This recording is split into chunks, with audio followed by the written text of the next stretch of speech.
Fala aí moçada, eu sou o Giovanni aqui para mais uma videoaula. Então você que está aí na terceira série, fazendo extensivo, fica ligado, nós teremos 4 aulas aí para falar sobre os tipos de reprodução. Então nesse primeiro encontro, o que a gente vai trabalhar? É uma aula geral comparando a reprodução assexuada em relação à reprodução sexuada, certo? Uma visão geral. E aí numa segunda aula a gente fala só de reprodução assexuada, uma terceira aula falando de reprodução sexuada e para fechar essa parte de tipos de reprodução, uma quarta aula para falar de tipos de reprodução aí, mais alguns casos especiais, beleza? Então vem comigo, sintoniza aí na Biologia A, né? Você que tem o nosso material, então você vai encontrar esse conteúdo lá na Biologia A, certo?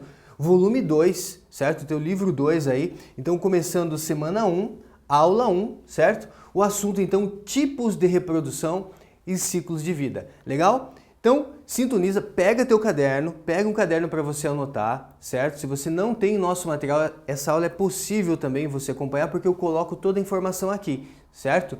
E aí deixa nos comentários desse vídeo aí o que você achou, certo? Se tem alguma dúvida, faz uma interação bacana aí com a gente, beleza? Então vamos lá, gente.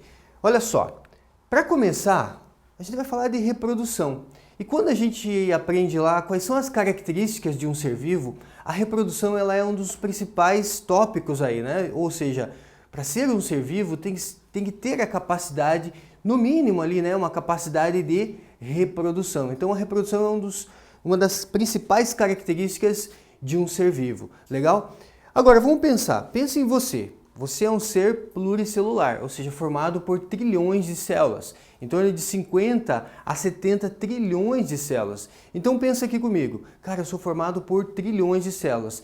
E essas células, se a gente der uma olhada, a maioria delas sofrem mitose, ou seja, sofrem divisão.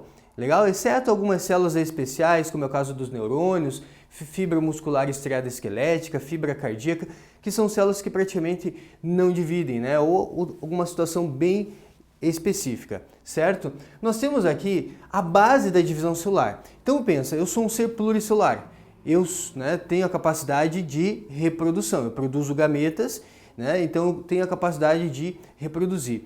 Agora, se pensar em células, as minhas células também dividem, as minhas células também sofrem divisão. Então veja, eu reproduzo, as minhas células também reproduzem, também sofrem mitose, né? No caso das células somáticas, as células do seu corpo, e também das células aí germinativas que formam lá os gametas, no caso do espermatozoide, no caso dos homens, no caso do óvulo aí, né? No caso das meninas, ou ovócito 2, né? Para ser mais específico, certo, gente? Então veja, eu sofro reprodução, legal?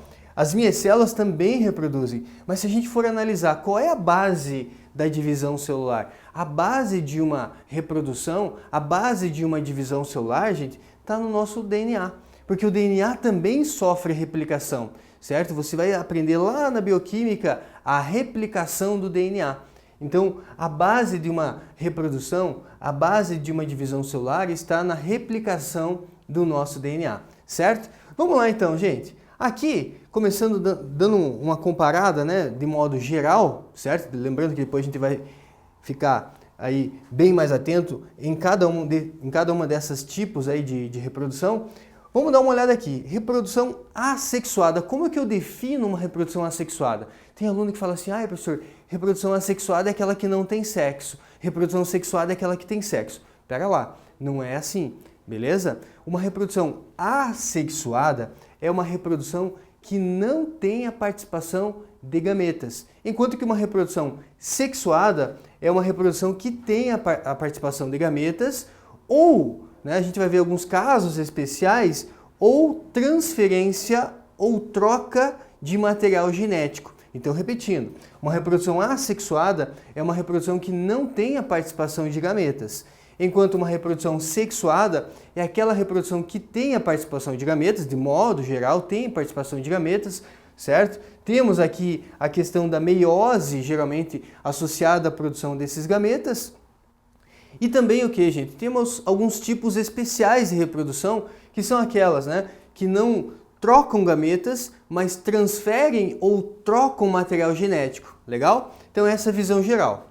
ok? Vamos lá. Com relação à reprodução sexuada, gente, alguma situação bem especial aqui, né? Nós temos a autofecundação. Ô professor, a autofecundação é um processo sexuado? Cara, é um processo sexuado. A gente vai dar uma olhada, por exemplo, tem lá alguns vermes, por exemplo, no caso da planária. A planária é um verme plateuminto que é hermafrodita, certo? Ela é hermafrodita, ela é monóica, ela tem os dois sexos, certo? Só que ela tem preferência, por exemplo, para fazer uma fecundação cruzada. Veja, quando ela vai produzir ali os seus gametas, o que acontece? Acontece um fenômeno, né, de meiose. Então, na produção de gametas acontece uma meiose. Cara, e se acontecer uma meiose, nós temos uma maior variabilidade genética em relação à reprodução assexuada. Então, a autofecundação que acontece, por exemplo, né, eu dei o exemplo da planária, a planária é hermafrodita, mas ela prefere não fazer uma autofecundação.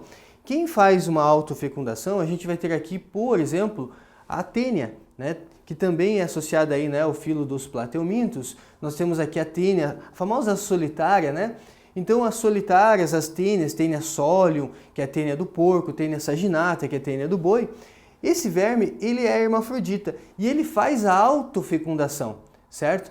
Mas veja, galera, quando ele faz a sua preparação para a autofecundação, ali acontece um processo de variabilidade genética, legal? Não é tão intenso assim quanto, por exemplo, uma fecundação cruzada. Então, quando a gente coloca assim, né, poderia colocar uma seta assim em relação à questão da variabilidade genética, certo? Da esquerda para a direita, aumenta a variabilidade genética. Então, a autofecundação em relação à reprodução assexuada tem uma maior variabilidade genética. Mas em relação à fecundação cruzada, tem uma menor variabilidade genética, certo? O que traz mais, né, ou uma maior variabilidade genética? A fecundação cruzada. Essa sim garante uma maior variabilidade genética e uma maior adaptação a novos meios. Meios que mudam, meios que são instáveis, né? Ter aí uma possibilidade maior de adaptação é interessante, legal? E se eu pegar a seta ao contrário, né, em relação aqui da direita para a esquerda, uma reprodução assexuada também tem vantagem. Ela não tem tanta variabilidade genética ou quase nada de variabilidade genética em relação à reprodução sexuada, mas tem um menor gasto de energia e ela é mais simples de ser executada ou realizada. Então veja, esse slide aqui, essa imagem, né, é para dar um panorama geral, mas na próxima imagem nós fazemos aqui uma comparação. Então olha só, fazendo uma comparação entre a reprodução assexuada e a reprodução sexuada. Vamos lá, sendo bem pontual. Uma reprodução assexuada, a gente vai dizer que é uma reprodução sem variabilidade genética. É uma reprodução que ocorre ali, né, envolve mitoses. A gente poderia dizer assim, envolve mitoses, certo? Professor, por que você colocou um asterisco? Cara, eu coloquei um asterisco pelo seguinte. De modo geral, uma reprodução assexuada é uma reprodução sem variabilidade genética. Porém, é um processo rápido, certo? Em relação à reprodução sexuada, a reprodução assexuada, ela é um processo muito rápido, certo? E como é um processo muito rápido, eventualmente podem acontecer erros. E quando acontece um erro, surge aqui um mutante, surge aqui um camarada diferente. E aí surgiu ali uma possibilidade de variabilidade genética, entendeu? Então assim, ô professor, como que eu vou me situar aí? Reprodução assexuada é uma reprodução sem variabilidade genética, ou até poderia dizer assim, com baixa variabilidade genética, certo? Se algum exercício falar assim, uma reprodução assexuada não possui variabilidade genética, verdadeiro, não possui, certo? Agora, se algum exercício falar assim, na reprodução assexuada pode existir variabilidade genética? Pode existir, veja o cuidado. Pode, no caso de acontecer algum erro, certo? De surgir ali um mutante. Beleza, gente? Em relação à reprodução sexuada, essa sim, né? Seja por autofecundação, seja por fecundação cruzada, nós temos ali uma variabilidade genética. E normalmente envolve meiose, né? E aí a questão da fecundação. Se envolve meiose, a meiose, né, gente, garante ali, né, por conta do crossing over, que é um evento importante lá na prófase 1 da meiose, certo? Você que aí é aluno gabaritador, importante saber detalhes, né? Então, o crossing over é o que, professor? Cara, o crossing over é um evento que acontece na meiose, né, na meiose 1, lá na prófase 1 da meiose 1, que garante ali o que, gente? variabilidade genética, uma maior variabilidade genética. Enquanto que na reprodução assexuada não tem esse evento do crossing over. Então, sem o crossing over. Por conta disso, a gente diz que ela não tem variabilidade genética. Show? Beleza. A reprodução assexuada, ela forma indivíduos iguais aos pais, ou seja, ela forma clones. É importante, ela vai formar indivíduos exatamente iguais. Como eu disse anteriormente, pode surgir aqui um mutante, um camarada diferente?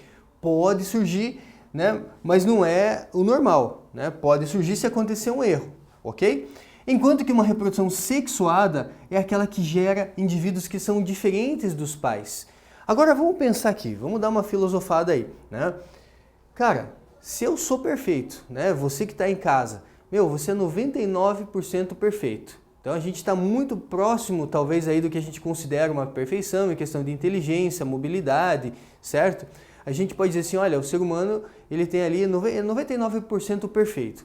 Cara, nós somos aí, né, muito próximo, talvez, do que a gente possa considerar uma perfeição em termos de ser vivo. Legal? Não estou dizendo que a gente é mais evoluído, tá, gente? Por favor, toma cuidado com isso. A gente não é o mais evoluído. Mas considerando, né, o que a gente pode pensar em termos de perfeição, a gente é 99% perfeito. Cara, 99% perfeito, se eu já sou perfeito, seria talvez interessante eu formar indivíduos que são iguais a mim, certo? Do que eu arriscar e formar indivíduos que são diferentes, certo? Então, uma reprodução sexuada gera indivíduos diferentes dos pais. Isso é legal, professor? Cara, isso pode ser legal, mas pode ser também o quê? Pode ser ruim. Por quê? Porque uma reprodução sexuada, como ela gera indivíduos que são diferentes dos pais, ela gera características de modo aleatório. E essas características, como a gente está muito próximo ali, talvez, do que a gente considera uma perfeição, então, normalmente, características novas para a nossa espécie são características deletérias. E a gente vai dizer, puxa vida, né, talvez fosse melhor formar um clone do que arriscar, né, formar um indivíduo diferente. Mas é o que acontece na nossa espécie, né? Nós nos reproduzimos de forma sexuada, certo? Isso está relacionado a quê? Isso está relacionado, gente, a garantir vantagens em meios que mudam, certo? Nós vivemos aí, né, um momento de pandemia mundial, global, certo? E nesse momento ter uma capacidade de adaptação, né? Muitos organismos, muitos indivíduos serão selecionados aí por conta dessa pandemia. Então, assim, ter indivíduos que são diferentes em meios que mudam, me parece ser interessante, né? Porque se esses indivíduos, né, no caso de uma reprodução assexuada, eles são iguais aos pais, ele vai conservar as qualidades, mas também conserva os defeitos dos pais. Certo? Ele conserva qualidades, mas também conserva os defeitos. Ele é mais vantajoso em meios que não mudam, em meios estáveis. Porque pense assim, se o meio muda, se o ambiente muda, se um organismo morre, quer dizer que todos vão morrer. Todos têm possibilidade de morte, certo? Agora, né, se é um terreno, se é um meio estável, me parece ser interessante a reprodução assexuada. Por quê? Porque ele é um processo rápido, gente. Produz muitos descendentes. É um processo rápido, produz muitos descendentes. Se esses organismos têm muitas qualidades, legal, vai manter essas qualidades, lembrando que também mantém defeitos, mas numa situação estável, me parece mais interessante uma reprodução assexuada. Então, muitos organismos até têm essa flexibilidade. Ora podem se reproduzir de forma assexuada, ora pode se reproduzir de forma sexuada. E aí, professor, como que ele faz? No momento de estabilidade, taca-lhe pau aí na reprodução assexuada. No momento de instabilidade, vamos pensar na questão aqui, né, na estratégia de uma reprodução sexuada, porque daí tem a possibilidade de novas, né, características e a questão dessas novas características terem ali a possibilidade de uma melhor adaptação. Então, voltando aqui, né, uma reprodução assexuada é um processo que vai formar indivíduos que são clones iguais aos pais, mantendo qualidades, mas também mantendo defeitos, certo? Mas lembrando que determinada espécie, talvez ela já é tão perfeita, que se reproduzir de maneira assexuada parece ser mais interessante. É o que vai acontecer, por exemplo, em bactérias. Bactérias se reproduzem principalmente de maneira assexuada, lá por bipartição, divisão binária, certo? Mas em alguns casos especiais pode se reproduzir de maneira sexuada, mas principalmente de maneira sexuada. Legal? Vantagem em meios que não mudam, certo? Tem o menor gasto de energia, galera. Muito interessante. Gasto de energia em relação à reprodução sexuada é muito menor. Na reprodução sexuada, o gasto energético é enorme. Pense assim, ó, na reprodução assexuada eu não preciso, né? Eu não, mas a espécie que se reproduz dessa maneira, ela não precisa encontrar um parceiro sexual. Ela pode se reproduzir independente de um parceiro sexual, né? Normalmente aqui, né, independente de um parceiro sexual. Agora, numa reprodução sexuada, precisa ter um parceiro sexual. E, cara, encontrar um parceiro sexual, conseguir fazer ali, né, atrair esse parceiro sexual, tudo isso gasta energia. Não é mole, não é fácil você o quê? Você ter que fazer corte, né, ter que fazer lá. Muitos pássaros, né, machos fazem isso, eles ficam dançando, a questão do canto nos pássaros, tudo isso relacionado a quê? Atrair as fêmeas. E é uma vez que atrai a fêmea, ele consegue reproduzir. Agora, na reprodução assexuada, não tem isso. Eu não preciso encontrar um parceiro sexual. Então é um gasto energético a menos, certo? Um gasto de energia a menos. Legal. Em reprodução assexuada, eu tenho um maior número de descendentes. Como é um processo rápido, vamos pegar aqui uma bactéria. Uma bactéria, a cada 20 minutos, ela duplica a sua população. Então, a partir de uma bactéria, 20 minutos, eu tenho ali o quê? 2 bactérias. E aí, mais 20 minutos, 4, mais 20 minutos, 8, 16, 32, 64, 128, 256, né? E assim vai. Então, nós temos aqui um processo que é rápido, gente. Processo que produz, né, um número muito grande de descendentes. Em relação à reprodução sexuada, que tem o maior gasto de energia, porque eu preciso de parceiro sexual, preciso de investimento, né, em todo esse processo, produz o menor número de descendentes. Legal?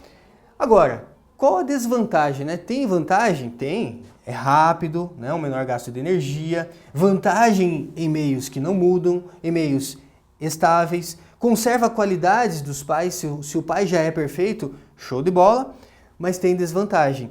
Por quê? Porque tem um maior risco, faltou um S aqui, né? Maior risco, não é rico de extinção, maior risco de extinção. O maior risco de extinção, galera. Então veja, se o meio muda e uma espécie, né, um indivíduo sofre, quer dizer que toda a população vai sofrer, porque eles são clones, eles são idênticos. Então nós temos aí uma possibilidade maior de extinção. Enquanto que na reprodução sexuada, né, produz aqui um menor número de descendentes, mas descendentes que são o quê? Com alguma característica nova, certo? E essa característica nova pode me trazer o quê? Uma situação de adaptação, certo? E trazendo a adaptação, nós temos ali o quê? Uma maior chance de sobrevivência para a espécie, caso o ambiente mude, certo? Então nessa aula, gente, o que eu quis fazer para vocês aqui, né? Fazendo uma comparação. Tem vantagem, professor, de se reproduzir de maneira assexuada? Tem, né? Tem vantagem. Gera indivíduos iguais aos pais, né? O menor gasto de energia, produz muitos descendentes, certo? E é um processo rápido. Enquanto que na reprodução sexuada tem vantagem? Tem, porque tem variabilidade genética. Isso garante o quê, galera? Garante uma maior chance de adaptação. Agora, reprodução assexuada tem desvantagem? Tem, porque os indivíduos são iguais. Se um morre, existe a possibilidade de extinção de toda a população, certo? Aqui, tem desvantagem na reprodução sexuada? Tem também, né? Por quê? Porque gasta muita energia, certo? Eu preciso investir muito para poder reproduzir. Então, o gasto de energia aqui é enorme. Produz um número pequeno de descendentes em relação à reprodução assexuada. A gente poderia também fazer essa comparação. Show de bola, gente? Então, um slide bem interessante aí para vocês, né, em relação à comparação desses dois tipos de reprodução. Vamos falar aqui de ciclo, né, ciclos de vida. Existem alguns tipos de ciclos de vida. O primeiro ciclo de vida é o que acontece, por exemplo, em fungos, alguns protozoários e algas. Como que eu analiso esse ciclo de vida? Você começa, né, em relação aqui a esse ciclo de vida, aqui no adulto. Então eu tenho aqui um fungo. Vamos pensar num fungo, né? O fungo é haploide, ele é N, certo? E o que vai acontecer com esse fungo? Ele vai formar, né, aqui gametas que são haploides, certo? Então veja, o adulto é haploide e ele forma gametas que são haploides. Esses gametas fecundam, N mais N forma aqui o zigoto, uma célula ovozigoto, que é 2N, que é diploide, certo? Só que, nesse caso do ciclo haplobionte, haplonte, ou simplesmente posso encontrar aí, né, como um ciclo haplonte, a meiose, ela é o que, gente? É uma meiose chamada de meiose inicial ou zigótica.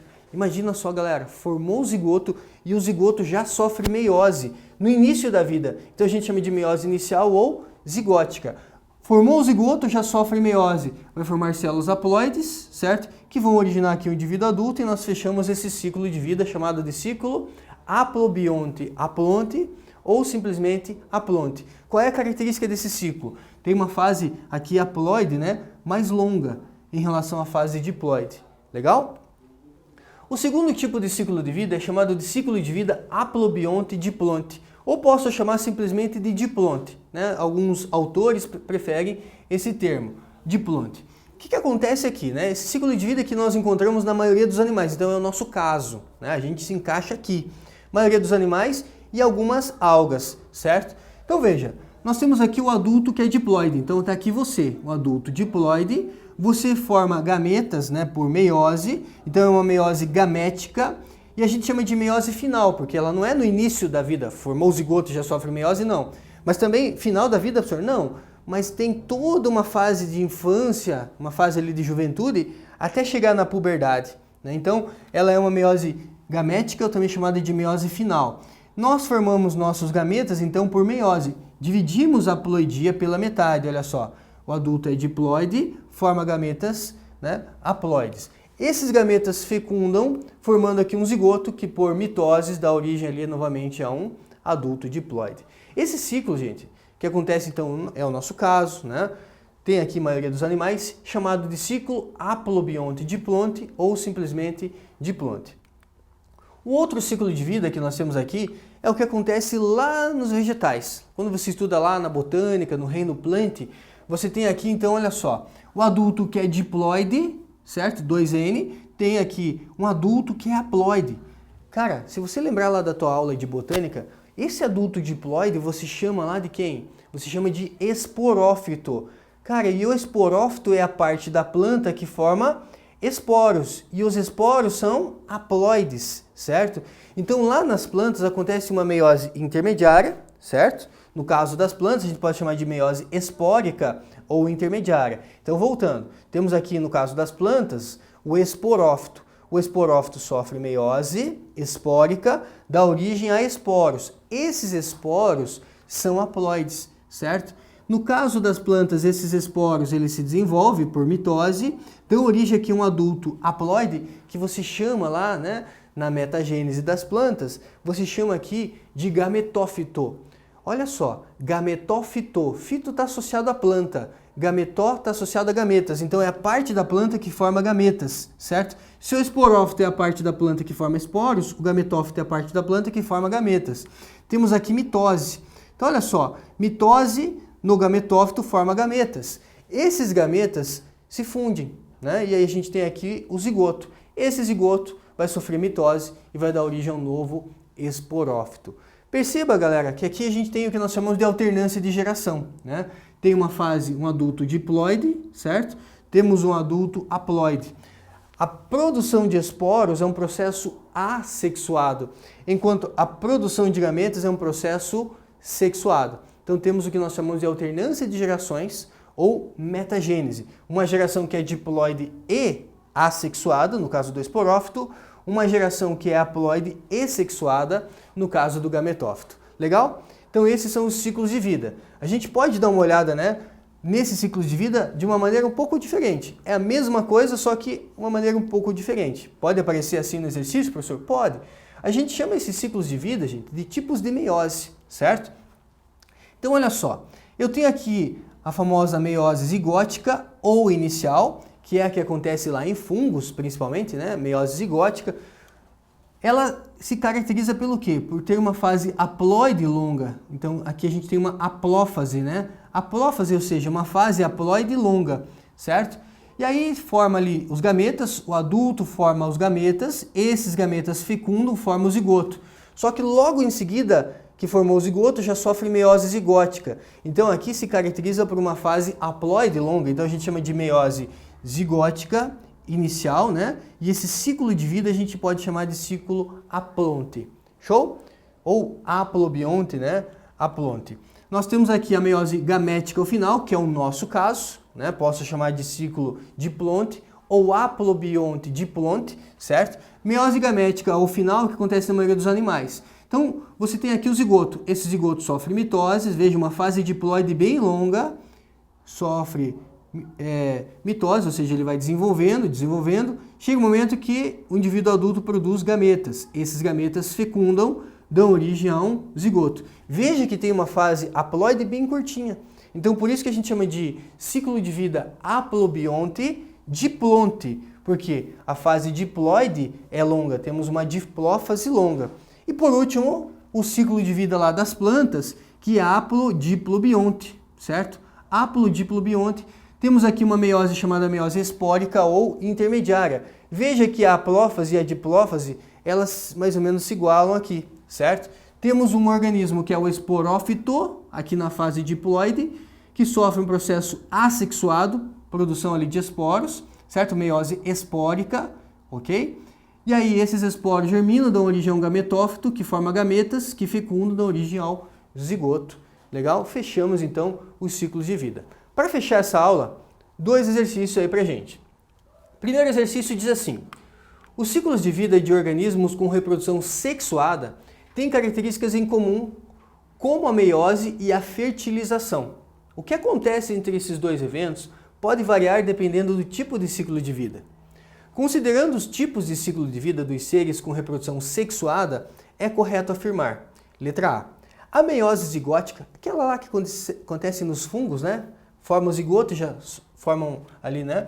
Já sofrem uma meiose. A meiose zigótica, característica do ciclo de vida diplobionte, alternância de gerações, ocorre em plantas e algas multicelulares. Errado, né, gente? A meiose zigótica não é característica da alternância de gerações. Na alternância de gerações nós temos o quê? Uma meiose intermediária, seria o correto aqui, né? Uma meiose intermediária ou, né, meiose espórica. Então, falso, letra A. Letra B.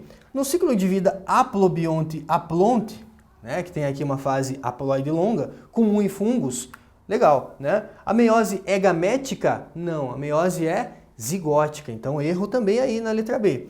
Letra C. Animais apresentam ciclo de vida haplobionte-diplonte. Nós temos uma fase diploide longa, então haplobionte-diplonte. Caracterizado por meiose gamética? Show de bola, essa alternativa está perfeita. Letra D. Em plantas, a meiose espórica produz gametas haploides. Então, meiose espórica produz esporos e não gametas. Falso.